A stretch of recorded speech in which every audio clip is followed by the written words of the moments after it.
안녕하세요. 정혜진입니다. 오늘은 환자평가 챕터2 1차 평가에 관련된 내용들을 다뤄볼까 하는데요. 1차 평가는 이것도 어려운 내용들은 없습니다. 우리가 알고 있는 환자의 의식평가라든지 기도평가, 호흡평가, 순환평가 관련된 내용들이 이제 대부분이라고 보시면 될 것 같고요. 요거 역량 관련된 내용들은 이전 했던 내용들하고 동일합니다. 동일하고, 어, 서론을 잠깐 보실 건데요. 병원 전구 조치의 기본이 될 것이다. 뭐가? 1차 평가가요. 그래서 기도, 호흡, 순환 등 환자의 생명을 위협하는 상태를 빠르게 파악하게 된다.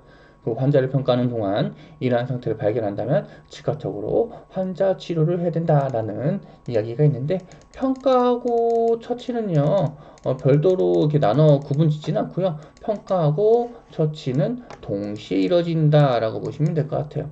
예를 들게 되면 환자에게 다가가서 의식 확인했는데 환자 의식이 없고 기도로 확인했더니만 기도 호흡 확인했더니 호흡을 쉬지 않는다. 그럼 맥박은 있어요. 그러면 기도와 관련된 내용들을 제기도 개방을 한다거나 아니면 이물질이 껴있는지 한번 확인해보고 혹은 기도 확보를 하기 위해서 OPA를 삽입한다거나 이런 부가적인 행동을 할 수도 있겠죠. 그리고 이제 보실 것들 1차 평가 직후에는 즉각 이송할 건지 좀 더 평가하고 치료할 것인지에 대한 결정. 이송의 결정은 이제 두 번 정도 하거든요. 1차 평가 때 한 번, 이제 맨 마지막 2차 평가 때, 2차 평가 끝나고 한 번, 요 정도 이송의 결정 우선순위를 조금 결정하게 된다라고 생각해 주시면 되겠습니다. 그리고 1차 평가는 단계적 과정이 아니다. 응급구조사가 발견해서 토대로 이루어진 일련의 중대한 결정이다라고 보시면 되겠습니다. 그래서 1차 평가, 아까 전에 말씀드렸던 ABC죠. ABC가 문제가 된다면 환자는 생존하기가 좀 어려울 수가 있어요. 생존하기가. 그렇기 때문에 ABC에 관련된 평가하고 처치는 매우 심도 있게 고민해 주셔야 되고 처치를 잘 해 주셔야겠다. 라는 점. 1차 평가 단계는 다음과 같습니다. 전반적인 인상 파악 같은 경우에는 환자에게 다가가면서 확인하셔도 되고요. 아니면 환자하고 옆에 있으면서 그냥 전반적으로 어떤 상황이거나 피부색은 어떤 색깔이구나, 환자가 눈을 띄고 있구나, 환자가 이제 환자에게 다가가고 있는 살려달라고 막 소리치고 있구나, 이런 것들이 다 전반적인 인상 평가라고 보시면 될 것 같고요. 필요시 목표의 고정, 그리고 기본적인 상태 평가. 여기서는 이제 우리가 알고 있는 ABPU보다는요, 환자 어깨 두드리면서 그냥 환자가 이제 음, 의식 수준 정도를 확인하는 것보다는 대략적으로 이제 알라트한 상황이다, 명료한 상황이다, 아니면 그래도 이 환자가 통증에는 반응하고 있구나, 아니면 환자가 의식이 있구나 없구나 라는 정도만 확인해 주셔도 상관없습니다. 이것도 전반적 인상 파악하고 조금 연계될 수가 있어요. 현장에 다가가고 있는 환자가 살려달라고 소리치고 있으면 당연하게도 이제 의식 상태가 어느 정도 있는 거잖아요, 그죠? 그런데 환자에게 다가가고 있는데 아무런 말소리가 안 들려요. 다가가고 있는데.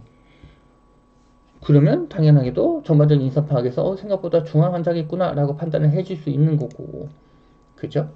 의식 상태도 생각보다 떨어질 수 있겠구나 라는 것들도 확인할 수 있는 거다라고 보시면 될 것 같습니다. 그 다음에 여기 A, B, C를 평가해 주시는데 대부분 A, B는 붙여서 평가를 해주시면 될 것 같고요. 그 다음에 우선순위를 결정해 주시면 되겠습니다. 그 다음 전반적인 인사평가 이제 세부적으로 하나씩 볼 건데 여기 써져 있는 것처럼요, 최초의 즉각적인 평가입니다. 그냥 환자를 보시면 아시겠지만 환자가 들어오게 되면 얘 중환자구나, 아니면 얘 경증 환자네 라는 것들을 확인해 볼 수가 있는데 무조건 다 그런 것은 아니지만 대부분 시끄러운 환자는 그나마 이 사람이 소리칠 만한 힘이 남아있구나, 에너지가 남아있구나 라는 것을 확인할 수가 있어서 시끄러우면 좀 경증일 가능성이 좀 높겠구나 이런 것들을 조용한 환자 같은 경우는 얘는 소리칠 힘도 없고 의식이 그렇게 높은 수준일 것 같지는 않다 라는 생각을 가질 수밖에 없겠죠. 그래서 요 전반적인 인상평가에서 조용한 환자는 조금 중환 환자로 파악해 볼 수도 있을 것 같습니다. 그리고 추가적으로 이제 점화적인 이상평가에서 그런 환자만 살펴보는 것은 아니고요. 이제 주변 환경 같은 것들도 확인해 보시고, 손상 기전 같은 것도, 혹은 질병의 특성 같은 것들 확인해 보시고, 주호서, 그 다음에 이제 응급구조사의 본능이라고 했는데, 직감이라고 보셔도 될 것 같아요. 육감이라고 보셔도 될 것 같고. 그래서 이런 것들을 다 통합해서 이 환자가 어떤 상황일 것이다 라고 생각해 주시면 되겠죠. 그래서 전반적으로 보게 되면 크게 어려운 내용들은 이제 없는 상황이고요. 전반적인 이상평은 말 그대로 그냥 특별하게 그 의학적인 증거가 들어가지는 않습니다. 그렇기 때문에 조금 요거는 경험이 쌓여야지 전반적인 이상평가에 관련된 내용들이 조금 더 와닿을 수 있겠다라는 생각이 들어요. 전반적 인사 파악하기 위해서 이제 여러 가지 몇 가지가 있을 건데, 맨 처음에 가자마자 환자가 이제 아무런 반응 없고, 뭐 피부도 창백하고 갔더니만 이제 사망한 것처럼 보인다라고 했을 경우에는, 신속하게 대응해 주셔야 되고, 호흡 평가, 맥박 평가 같이 해 주셔야 될 것 같습니다. 그죠? 우리가 알고 있는 신전증 환자니까요. 그죠? 맥박이 없으면.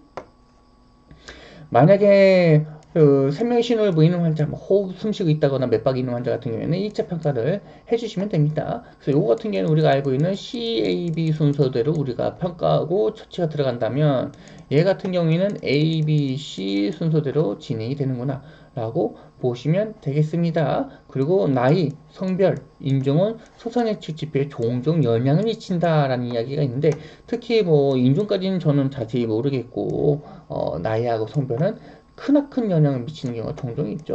뭐 5세 아이가 3m에서 떨어진 거랑 20세 남자가 3m에서 떨어진 거랑 중증도가 좀 달라질 수밖에 없겠죠. 그죠? 그래서 요거 라인은 특히 성별도 그렇긴 하지만 나이가 질병이든 손상이든 큰 영향을 미치는 요소라고 여러분들이 알고 계시면 될 것 같고요. 그리고 이제 확인해 볼 수 있는 거는 기본적으로 외상으로 인한 것인지 질병으로 인한 것인지 파악해 볼 필요가 있겠습니다.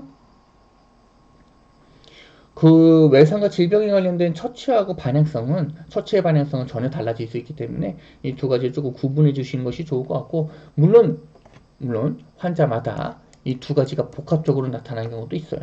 뭐 예를 들게 되면 본인이 당뇨를 가지고 있는데 계단에서 내려오다가 저혈당증으로 계단에서 굴러 떨어진 거죠.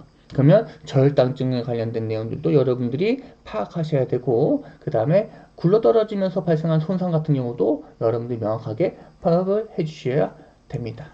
그래서 때때로는 이 두 가지가 혼합되어 있을 경우 명확하게 구분하기 힘들 수도 있겠다라는 점. 그 다음에 여기서도 나오죠. 그죠? 심각할수록 조용하다. 조용하다. 그 현장에 진입하고 나면 가능한 많은 단서를 수집해 주시는 것이 좋겠다라는 것들, 이제 다 언급했던 내용들이 다시 한번 나오고 있다라고 보시면 될 것 같습니다. 뭐 주변에 떨어져 있는 약통 같은 것들도 이제 매우 질환 환자에서는 중요하겠죠, 그죠? 그리고 여러분들과 환자를 보호하기 위한 표준주의 지침을 따라주시면 너무나 좋을 것 같고요. 환자가 의식이 있다면 본인은 누군데 여러분을 친구가 들어와서 여러분 도와주기 위해, 당신을 도와주기 위해 내가 왔다. 그래서 환자하고의 신뢰관계를 꼭 형성시켜 주셔야 될 것 같고, 정서적 안정이라고도 이야기를 합니다. 우리가 정서적 안정을 꼭 제공해 주셔야 될 것 같다. 안심시켜줘야 된다. 내가 전문가니까 당신을 꼭 지켜주겠다. 이런 믿음을 심어주면서 신뢰를 형성해주면서 이 신뢰감이 안심, 지금 현재 상태에 대해서 이 사람이 전문가니까 나를 안전하게 병원 안에 데려다 줄 거야. 나는 지금 처치를 제대로 제공받고 있구나. 이런 것들로 안심시켜 주셔야 되겠다라고 보시면 될 것 같고요. 그 다음 사소한 것으로 넘기면 안 된다.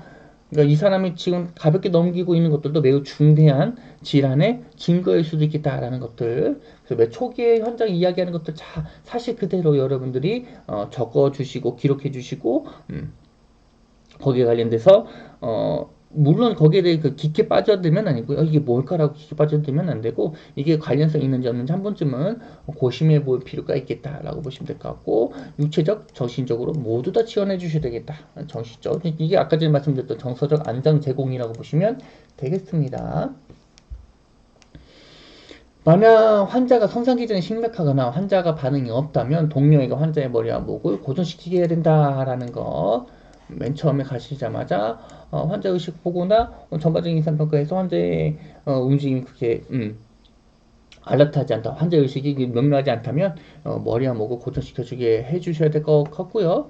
환자가 깨어있다면 아까 전에 얘기했던 것처럼 우리가 무엇을 할 거고 지금 하고 있는 행위가 어떠한 도움이 될 것이니까 뭐 이렇게 안심하셔도 된다. 머리를 잡는 것 행위 자체도 환자는 놀랄 수도 있거든요. 그러니까 이제 이런 행위는 요것 때문에 한다는 식으로 설명을 해주면서 하면 너무나 좋겠죠. 특히나 환자가 중증 환자가 아니라면 더더욱 설명을 잘 해주셔야 됩니다.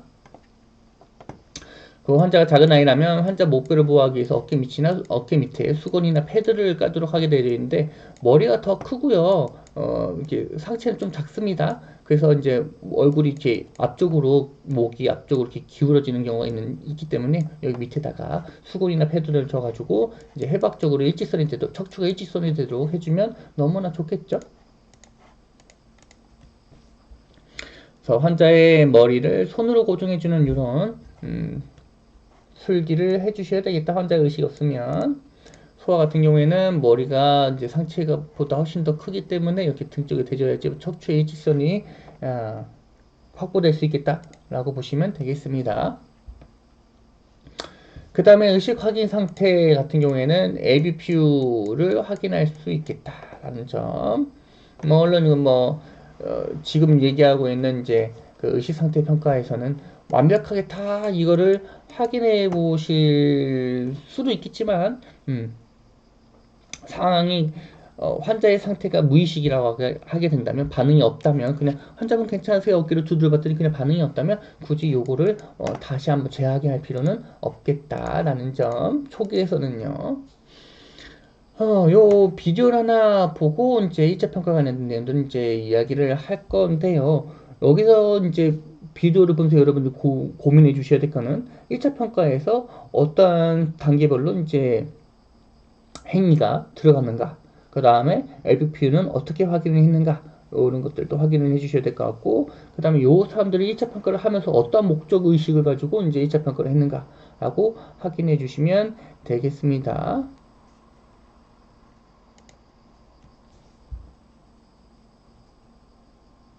The most valuable tool an EMT can possess is excellent patient assessment skills.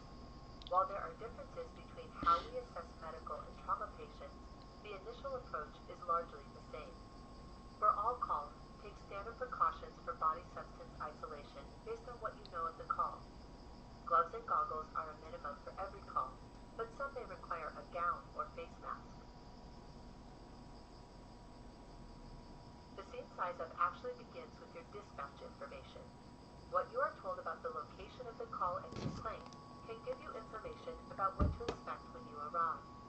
For example, if you are responding to a tavern, you might expect alcohol to be involved in the emergency or large crowds to be present. Upon arrival, ensure the situation is safe to enter, meaning that there are no hazards to the safety of you or your crew, such as a loose dog, poor lighting, or a fight in progress. Determine the number of patients who need your attention and whether or not additional resources, such as ALS responders, law enforcement, or lifting assistance will be required. In the event additional resources are needed, call for help now.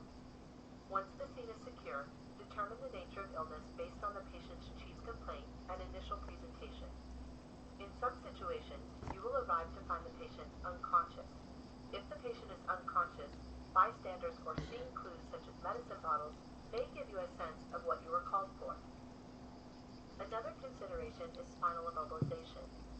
While we normally think of spinal immobilization for assessment of the trauma patient, it is not uncommon for a medical emergency such as a seizure to cause the patient to fall to the ground, potentially injuring the spine.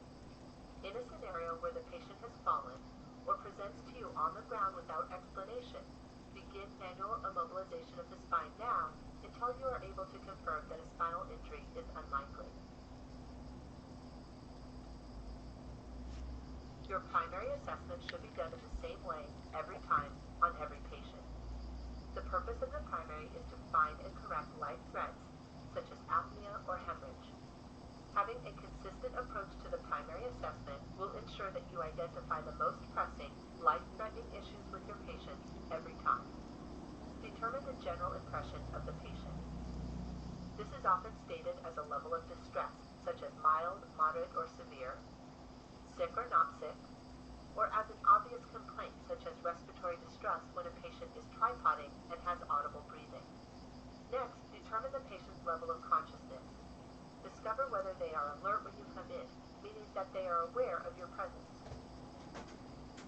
If they do not seem aware that you have arrived and are presenting with their eyes closed, attempt to gain their attention by using loud verbal stimuli, and if unsuccessful, appropriate painful stimuli such as interdigital pressure. If they do not open their eyes or speak to either verbal or painful stimuli, they are said to be unresponsive. Regardless of level of responsiveness, introduce yourself and attempt to gain consent to treat the patient. Of course, you may treat an unconscious patient using implied consent. If the patient is alert, ask them for their chief complaint or the main reason you were called. In the event of an unresponsive patient, you may be able to determine the problem from bystanders or the scene itself. Your assessment of the airway is next.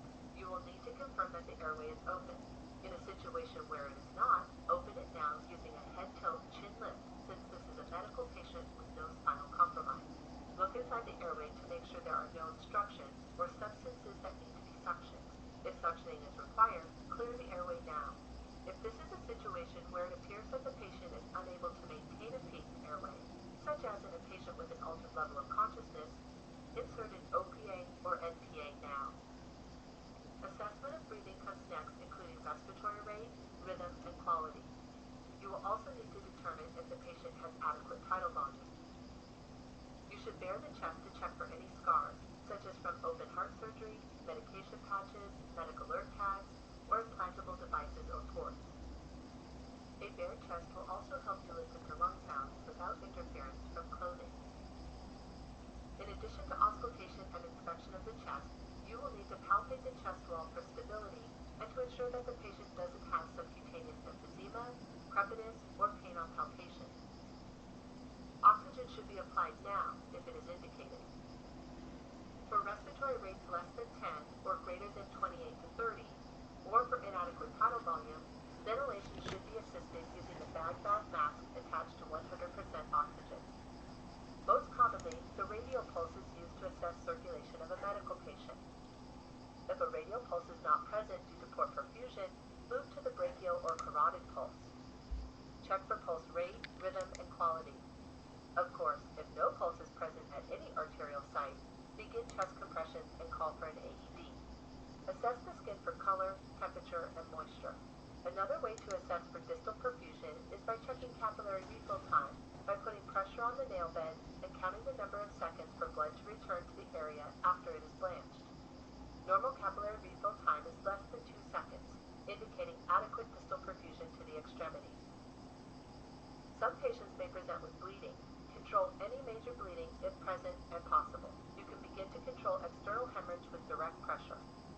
In some situations, a patient will present with internal bleeding. Internal bleeding from, say, an ulcer obviously cannot be controlled by EMTs. Therefore, you will need to begin treatment for shock, which includes lying the patient down with legs elevated and covering him or her with a blanket to preserve body heat. While you already determined level of responsiveness using the AVPU scale, it is now time to determine level of orientation using the patient's answers to questions about their name, time of day, current location, and events leading up to the EMTs being called. This is called alert and oriented times 1, 2, 3, or 4, depending on how many questions about person, place, time, and event they answered correctly. You could also use a Glasgow Coma score to report level of consciousness, although the GCS was designed for use in trauma patients. Now is the time to assess pupil size and reactivity to light as another measure of neurological activity or disability. Depending on the chief complaint, it may be necessary to expose other body parts for assessment. If needed, do that now. Based on the information gathered in the primary assessment, identify and treat any life-threatening conditions. Any insult to airway, breathing, circulation, or neurological disability, including altered mental status, indicates a critical patient. If the patient does have life-threatening conditions, begin treatment or transport will likely stay on scene for a while to gather more information. The only situation in which the primary assessment should differ in order to the above is when you believe the patient to be in cardiac arrest because they seem to be not moving and not breathing, and if checked, to have no pulse. In such cases, begin chest compressions immediately before any other assessment is performed.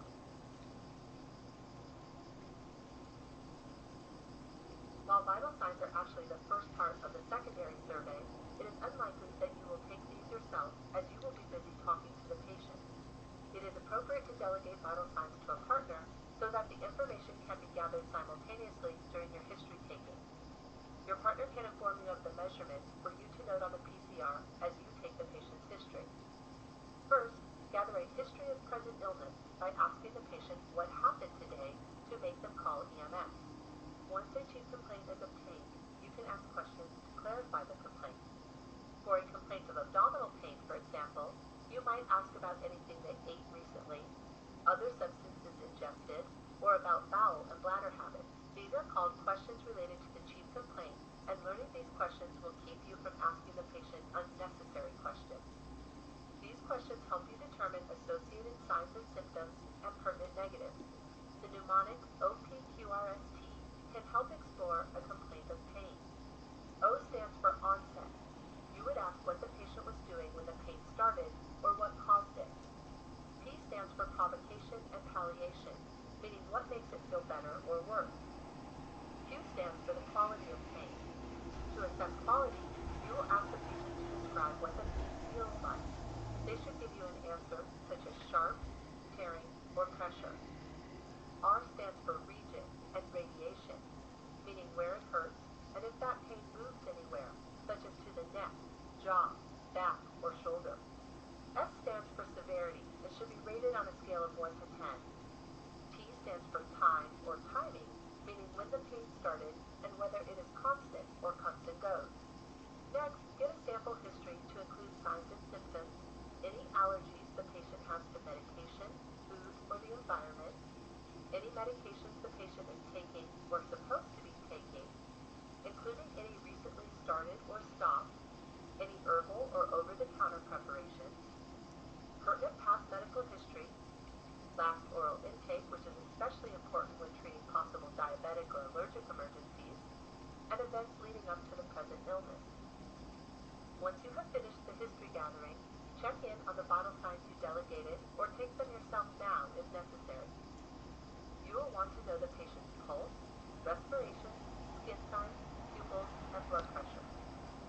You can gather other diagnostics now if you have them available to you, such as pulse oximetry and blood glucose monitoring. The body system to be examined first should be related to the chief complaint. For our example of abdominal pain, the abdomen would be examined before the head, neck, or chest.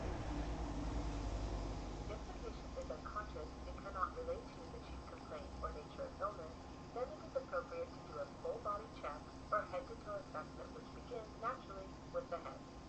Use the tools of inspection, palpation, and auscultation to find any abnormalities that might be contributing to the patient's condition. For example, when checking the neck, jugular venous distension could indicate heart trouble. A distended abdomen could indicate infection or bleeding in the abdominal cavity, and swelling of the feet or hands could indicate heart failure. Don't forget to check the posterior of the body for bleeding, incontinence, or other clues to the patient's condition. Decide what you think is likely the problem, called your field impression, and inform the patient, family, and your team of the treatment and transport plan.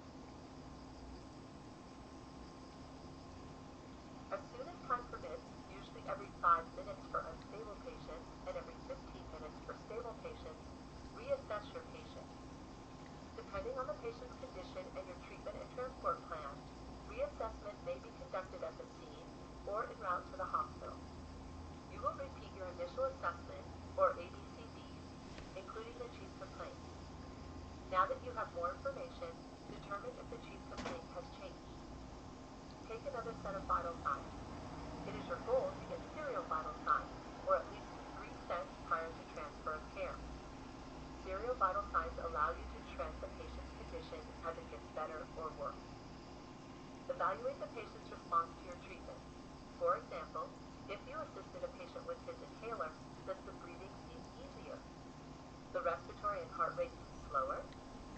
You should also be sure your interventions are still in working order, such as the oxygen tank having enough oxygen to continue the non-rebreather or nebulizer treatment. If anything has changed or no longer seems helpful to the patient's condition, revise your treatment plan now and take appropriate corrective action, such as changing to onboard oxygen if the portable tank has run out.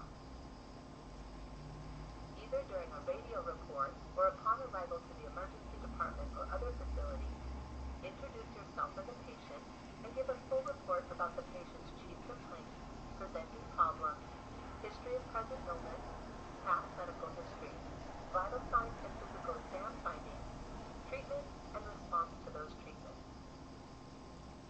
Document all of the above, including any observations about the scene, on the patient care report. 영상이 조금 길었는데요. 여기 이제 1차 평가뿐만 아니라 2차 평가, 그리고 이제 처치와 관련된 내용들, 각 상황에 관련된 처치와 관련된 내용들, 그 다음에 최종적으로 환자 재평가하는 것들, 그 다음에 이송 중에 보고해야 될 것까지 모두 다 완벽하게 그 소개된 비디오이기 때문에 여러분들이 이제 환자 평가에 대해서 전반적인 세부적인 내용들 말고 전반적인 내용들에 대해서 이해를 하게 된다면 요 영상, 요 비디오를 계속 시청해 주신 것도 매우 큰 도움이 될 거라고 생각이 듭니다. 오늘은 여기까지 하도록 하고요.